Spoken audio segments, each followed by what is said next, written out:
Hey everyone, in this video, I'm going to be walking through step by step how to get investors lined up to write you a check using what I created called the Investable Startup Matrix. And it's a new straightforward system that can be done by any founder pre-seed through Series B. And in this step-by-step document today, I'm going to be walking through the simple, automated, evergreen system that we use to get investors to actually chase startup founders. Okay? So it's what our clients have used to generate over 1,991 interested investor conversations since November 1st last year. And today is March 12th. So it's just about 500 interested investors every single month. And in this video, you're going to get an inside look at what the 0.01% of startups do to raise capital. And hint, it's not going to be what you think it is. If this is executed properly, you're going to be able to flip the script entirely on investors. You don't chase, instead you are sought after. They pay the valuation that you want. Quick due diligence, even a bidding war at the end so that you can choose what investor is going to be a best fit for your startup. Or maybe you're going to generate enough traction to keep bootstrapping and save yourself from giving up the most valuable thing, equity.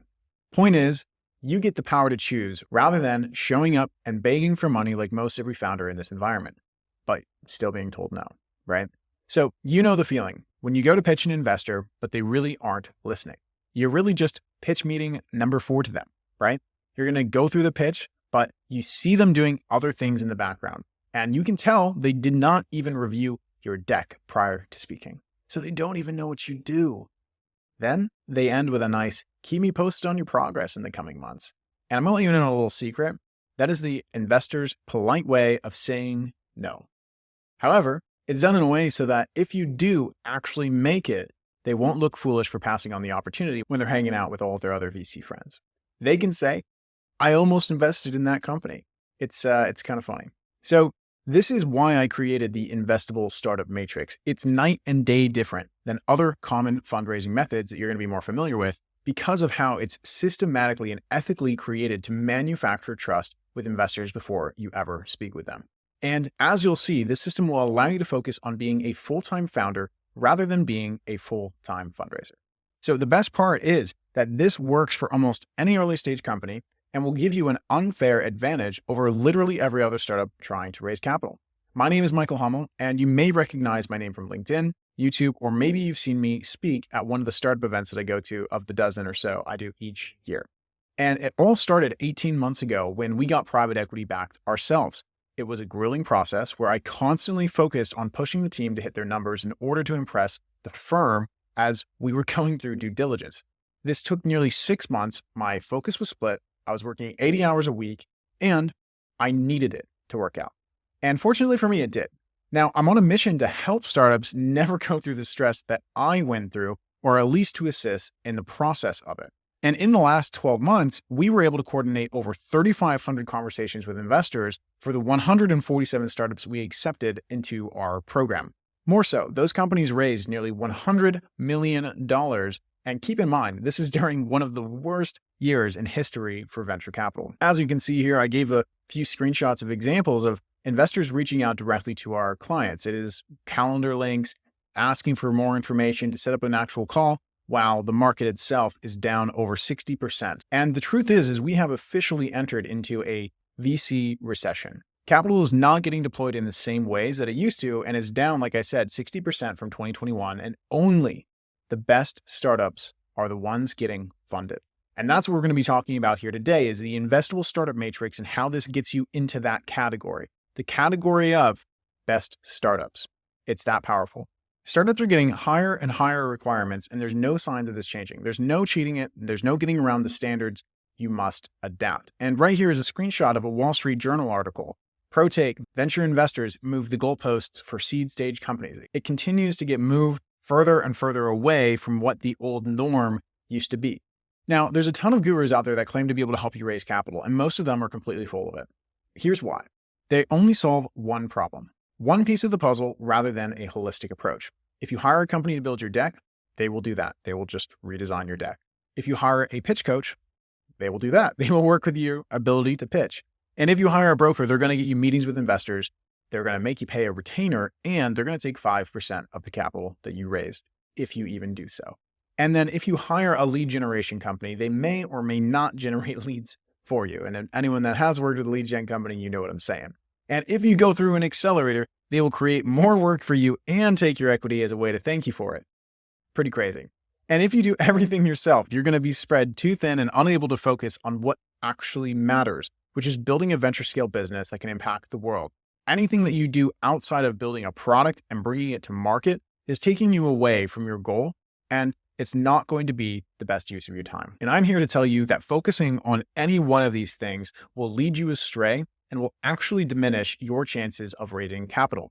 And these problems are what led to my discovery of the Investable Startup Matrix. The premise is simple. No traction, no products, no clear long-term strategy, yet they wonder why an investor is not interested.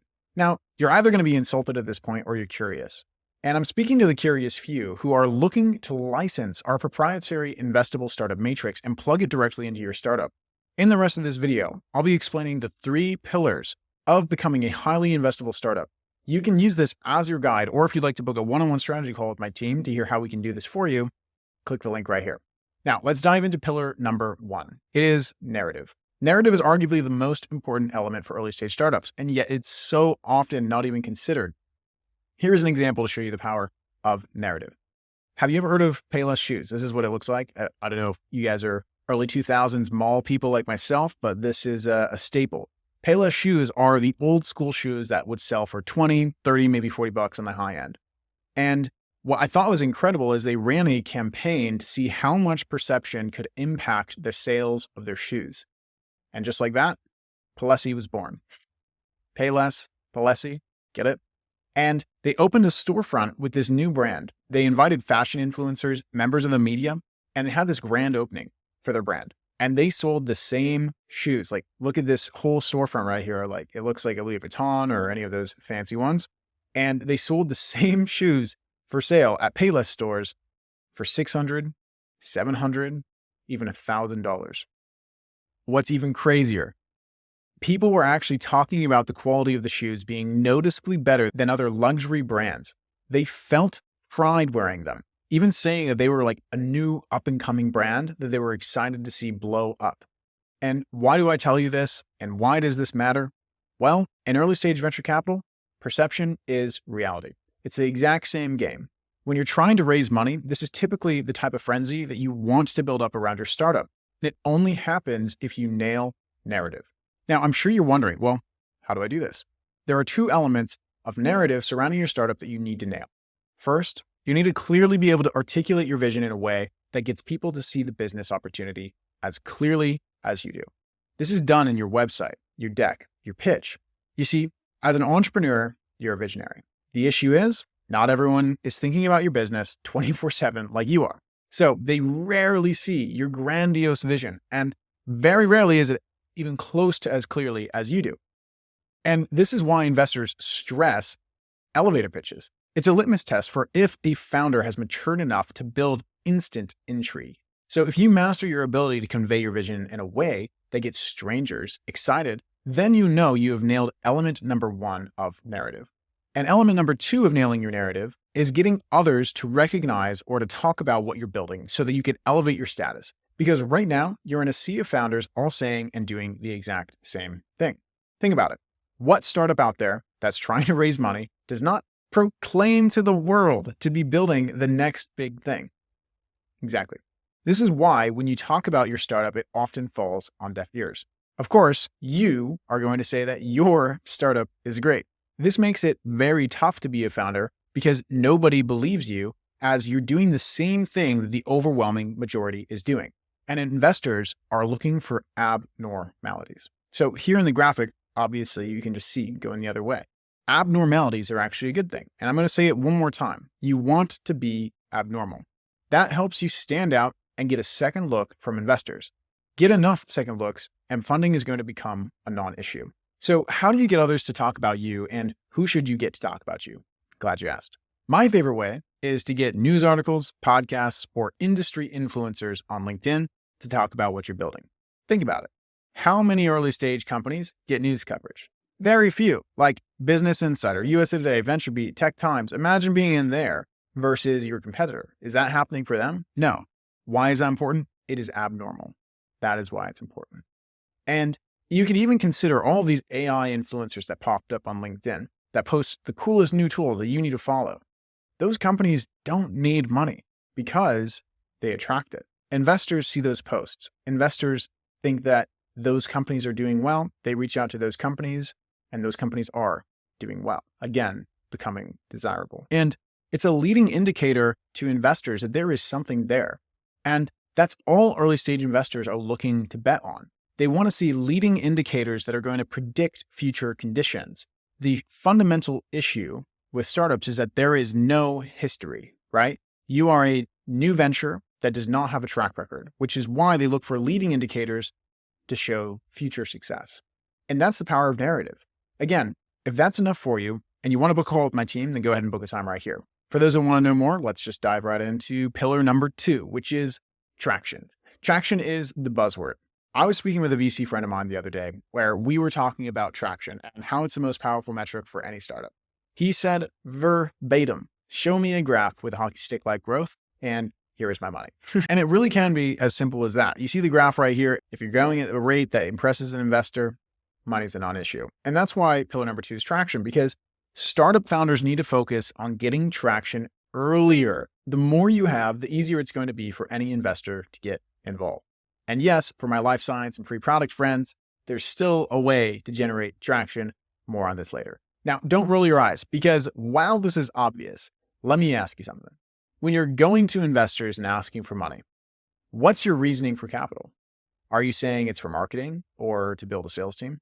The amount of times I hear this is pretty hilarious, because if it were as easy as just hiring humans to come in and start marketing your product or start selling it, then business would be a whole lot easier. And it's not. Investors know it's not. This is the best way to look at it. Investors want to be gasoline on the fire, not the spark itself. So when I talk about traction in a startup, the goal is to build a system that gets you customers, users, partners, so that when you go to an investor, your ask is going to be much, much stronger. Who do you think would get capital in this scenario?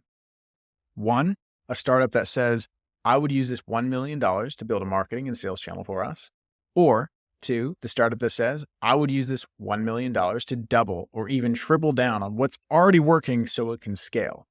Same ask, different reasoning, and you're going to get a different outcome.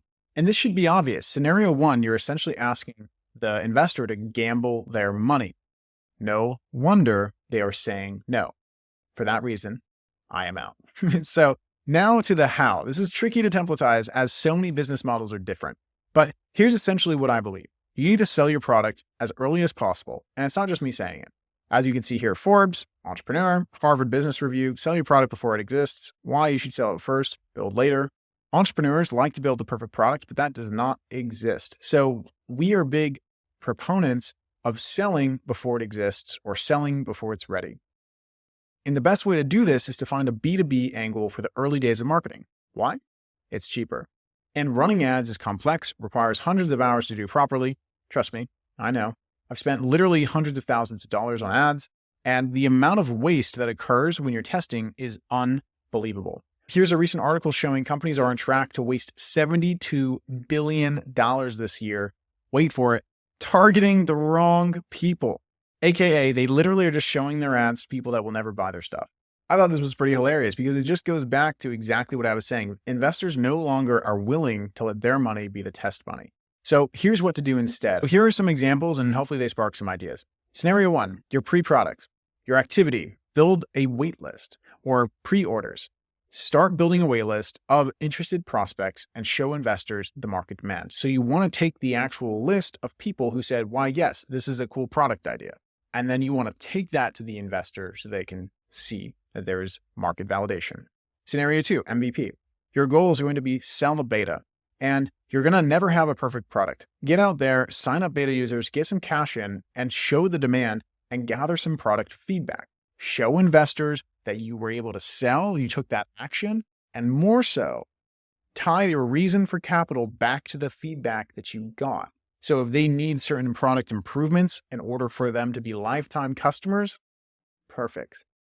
Money can fix that. And that's what an investor would be much more willing to solve. Scenario 3, if you're a B2C company, activity could be JV or partnership. And this works for also the life sciences. And your goal would essentially be to reach out to companies that have existing user bases or existing status amongst your potential customers. And you can essentially jack their status as a company, someone who's maybe been in business 10, 20, 30 years, and you can market to their customer base, offer a revenue share to incentivize them, and they may even be a good investor if you have a good idea. And then scenario 4 is going to be a B2C CPG, and this is going to be just for more products, right? And you're going to reach out to influencers. I always recommend starting to reach out to influencers that are smaller, micro influencers, so that you can send them your product as a free promotion. A lot of the people under 50,000 followers or so are happy to get a product for free and then talk about it. And you know what? If your product's not selling from promotion, A, either you picked the wrong influencer, or B, you got some product improvements. So that's exactly why you want to test this. Because again, investors want to see how is the market responding to what you're doing. And depending on your business model, you're almost always able to do something to generate more traction than where you stand today. The reason this is so important is it shows that you are a doer, not a talker. And so many founders are great idea people. The unfortunate thing is that idea people rarely get the job done. It's not enough to have an idea. You need to be a ruthless executor that an investor is willing to bet on to win the race. And having a narrative and strong traction will make investors salivate at the opportunity to invest in you. Best part, it won't require much convincing because you're becoming more and more investable. Again, that being the goal of this entire matrix. And let's dive into pillar number 3, which is investor meetings. Now, the first 2 pillars should be able to attract investors on their own if done properly. However, if you need to raise money fast, you need to understand that there are different types of investors and how to work them, right? Before I get into that, I want to ask you something very important. How many investors do you think you need to speak with in order to raise capital? Is it 1, 5, 20, 50? Write it down. And how many have you actually successfully talked to so far? 1, 2, 100? Where are you at? And then the only other thing would be write down how many are you actively providing updates to on the progress your company is making on a monthly basis. This is extremely important to understand because you need to talk to way more investors than you think. Whatever the number is that you just wrote down, 10x it. Check this out. I saw a LinkedIn post from a 2-times unicorn founder that was building a new venture. Odds are, if you're watching this, you have not founded even one unicorn company. So with that being said, I'm just going to read this for you all. Hello, everybody. Here's a little encouragement for all of my fellow founders.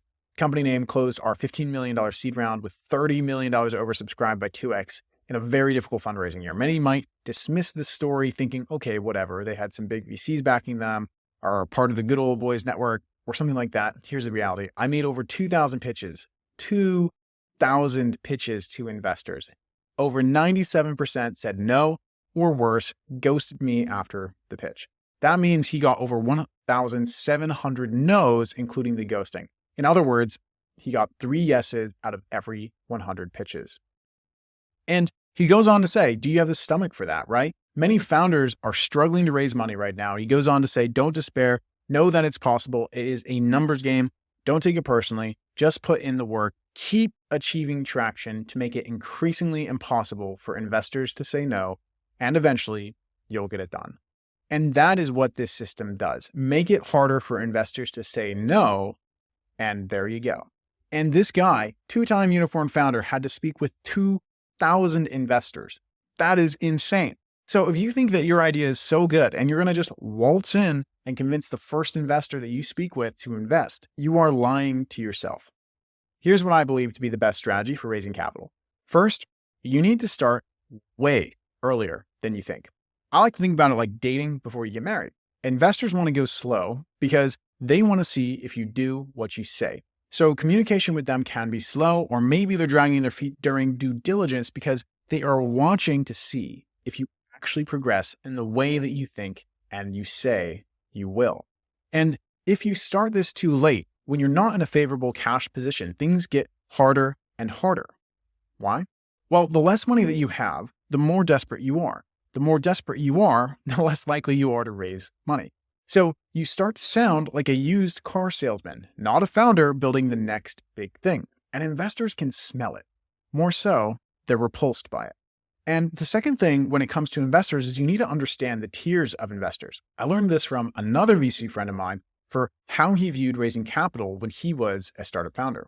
There are 3 tiers of investors. 1, dream investors. And these are the types of people who could absolutely change the game if they led the round. All other cash would flow in, or they would even do the entire round themselves. More so, they would introduce you to customers, partners, strategics, and that would absolutely propel you into the right direction. There are very few investors that match this criteria, typically less than 25 or so. Then tier 2 is going to be good investors. And these are still really quality investors that are reputable and they would attract more capital for your startup. Good to work with, but not game changing. And there's probably several hundred, 200 or so of these out there. And then tier number 3 is what I call just money investors. And these are still good people and investors, of course, but they are the ones that really do just write a check and that is all they are. And there are a lot of these investors out there, 500 plus for most industries.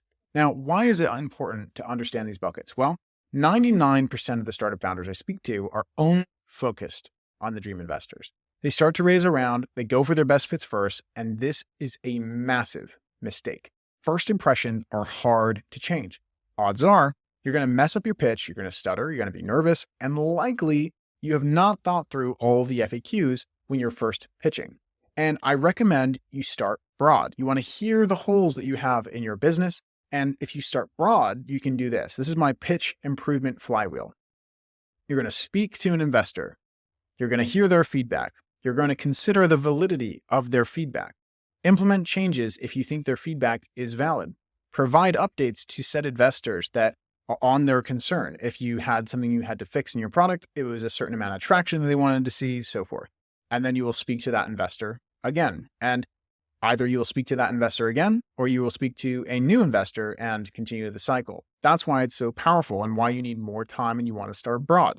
It's a great feedback loop. This also shows that you listen and aren't just a cocky founder that thinks you know everything. This making you even more investable. And if you take this approach, you're going to be ahead of the curve. For better or for worse, venture capital is becoming more and more like private equity. The standards that they impose on founders are getting harder and harder to achieve. And knowing that to be true, you have 2 options. You can either complain about it and fail, or recognize that this is the market that we are in and step up to the challenge. And as Darwin says, it's not the strongest or the smartest that survive, it's the ones that are most adaptable. If you're ready to apply and see if you qualify for the Investable Startup Matrix, don't hesitate to make your move right now. Book your team with my call immediately, because we're searching for a small group of founders each month who want us to install this Investable Startup Matrix into their business in as little as 30 days. That's how fast we're able to get life-changing results for your startup. We're not here to hard sell anyone. We only want to work with people who see the value in this new system and want to be one of the first people to leverage it in the industry. So be sure to book a call with my team right now if you still have not. For those of you who are interested but want to get some questions answered, I got you. Let me address a few FAQs you may have around leveraging the Investable Startup Matrix in your business. How do I know this is going to work for me? Great question. The short answer is I don't know yet. And that's why we want to speak with you. We're not here to sell you into a decision that's going to make you miserable and take you further away from your chances of raising money. That does us both harm. We only accept startups into this that we know for a fact that we can get results for. And additionally, this is only for startups that want to continue to focus on building world-class products and solutions. We won't pretend to know how to build your products better than you can. You're an expert in your field, and we are an expert in ours. We are pros at going from 0 to 1 with this system and making good startups highly desirable to investors. Can I just do this myself? Yes. You absolutely can. Plenty of people do. However, allow me to offer a different perspective for you. And I'm a founder myself, so I'm allowed to say this. The best founders are delusional. I'm serious. And from there, I'll transition to a quote from Elon Musk.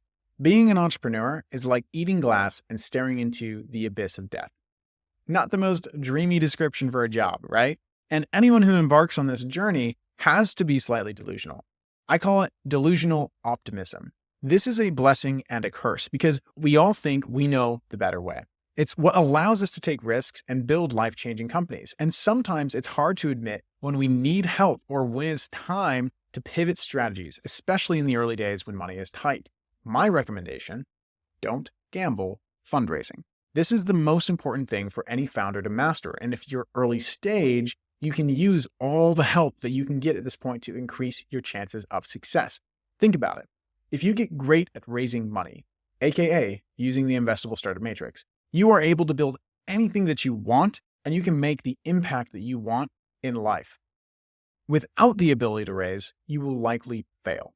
And you can continue going at this alone, but know that if you get to a point of where you're desperate to raise money, it may get to the point where we can't help you and we have to turn you away. So if you wait too long, it's not going to work out. Next is, do you have any guarantees? Why, yes, I'm glad you asked. We guarantee everything other than the fundraise itself, which obviously nobody can guarantee. And if someone says they do, run the other direction. Book a call here to learn more about how we have equal skin in the game to make sure you feel confident working with us. And I'll spend the rest of my time here explaining the process, specifically about how quickly you can start to see results and what you'll get working with us here at Establish. First of all, I cannot stress this enough. There is not just one thing that makes the Investable Startup Matrix work, which is why you may have paid some other companies in the past $3,000, $10,000, or even $25,000, but have had little to show for it. If you only attack one piece of the puzzle, you're not going to get success. It's not just about getting featured in articles, fixing a deck, or getting meetings. It's a system. All the pieces have to work together harmoniously like an airplane engine. Even one missing piece could lead to a disaster, and it could easily take you 1,000 hours or more if you tried to piece together this entire system on your own. Not to mention that you've never built it before, so you don't even know what success actually looks like. This is my life's work. And let's just be logical for 1 second here. Who do you think has a better chance of success building an investable startup? A founder that's in the thick of it, and this may be the first or second venture for him, aka you, or a company whose sole focus day in and day out is refining this system, who is able to see hundreds of fundraisers, network with thousands of VCs, and see what works versus what does not work time and time again.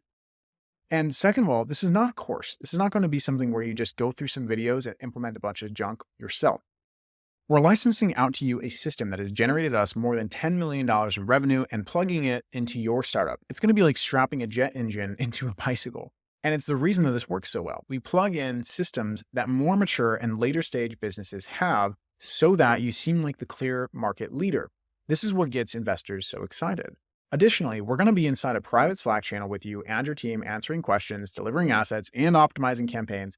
You're even going to get access to a startup attorney free anytime you have questions about your startup. This alone is worth thousands of dollars. Better yet, our team of experts does most of the heavy lifting for you, such as writing the copy to attract investors, customizing your go-to-market strategy, writing your pitch, improving your deck, getting journalists to talk about you, and even setting up the entire sales system in your startup to generate customers. Again, all this to say you will be spending way less time on the fundraise, marketing, and sales, more time actually building the business. And here's how our process works. First, we conduct what's called a risk assessment. Rather than focusing on the good, we take the investor's perspective and focus on what holes are in your business. It's like a leaky bucket where we have to patch one hole at a time to make you more whole, right? And by doing so, we're able to see what the most pressing matters are to improve your business, and that guides the journey moving forward. Again, the goal is to create a startup that's so good any investor would be crazy to say no to you. From there, we're going to have an interview with my team so that we're able to create a story that will get picked up by the media. The goal of this article and all future articles is to make it searchable. When investors search for you and your company, we want them to find these articles and educate themselves on your startup. That raises your status as a founder. Remember Palesi? This is a very good thing. Next, my team starts building your targeted investor list. We have the ability to filter and find the best fit investors that are most actively investing in your niche, stage, geography, and those that have capital to deploy. We have invested literally hundreds of thousands of dollars into making an extensive database with over 74,000 investors across the world, which makes it easy for us to do this. But here's the secret sauce. We developed a proprietary AI algorithm to review every single investor, their portfolio of companies, and their thesis to make sure that we're reaching out to the right ones that want to fund your specific company.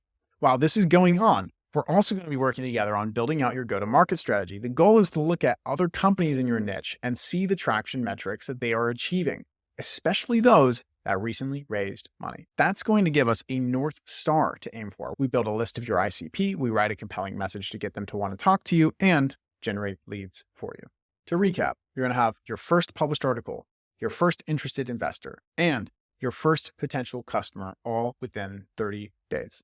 Yes, that was just all within 30 days.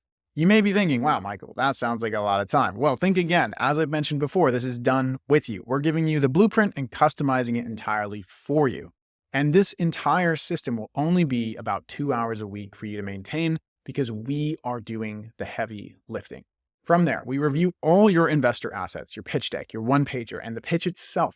Our team of experts are able to position your startup in the most attractive way for investors that will get them leaning in when you're speaking rather than just waiting for the pitch to be over.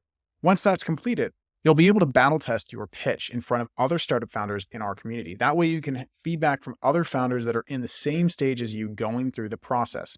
And at this point, you have dozens of interested potential customers or several partnerships opportunities on your calendar and could have even converted several high-paying customers at this point. Again, just depending on your business model. And from there, you're going to be getting meetings with investors almost every day. Every journey is slightly different as we focus on what the specific problems or constraints are that are holding your startup back from raising capital. This ultimately means that you'll never be alone in this process. No more relying on naive team members and working 80-plus-hour weeks to just run your business. And if you were to try and hire a team internally to do all of this for you, it would look something like this. PR manager, 80 grand a year. Business development rep, 60 grand a year. And you're going to need multiple to be as effective as us. VP of sales, 150 grand a year minimum, and probably more than just those people in order to get all of this done. Not to mention, you would need to train them, which is probably the worst part. My team has gone through intense training and all have deep understandings of how to get startups from 0 to 1. I also make myself available to you on Slack and weekly Q&A calls to get hands-on with your business and help you overcome any challenges that you may be facing. We're just one Slack message away from solving any bottlenecks or problems that you may be experiencing. But that's not all. And we follow this framework that we coined called partnership without percentages, where we treat your business as if it were our own. If an emergency arises, or if you have any pressing questions that require immediate answers, we've got your back. You're going to have access to this private Slack channel where our entire client success team is dedicated to seeing you succeed. Your goals become our goals, your challenges become our challenges, and your job is to solve those challenges using our proven, battle-tested systems. The best part is that there is no additional cost for this level of support, no equity that you have to give up, and no nagging monthly retainer. The only catch is that due to the intense, done-for-you nature of the work that we do and the intimate one-on-one support that we provide, we can only work with 20 startups a month. And we only work with founders pre-seed through Series B that we know for a fact can plug into our system and get phenomenal results. So if that's you, I invite you to go below this video now, book a call, learn more, and see if you qualify for our Investable Startup Matrix. And with that being said, I'm Michael Hummel, and I hope to speak with you soon. Bye.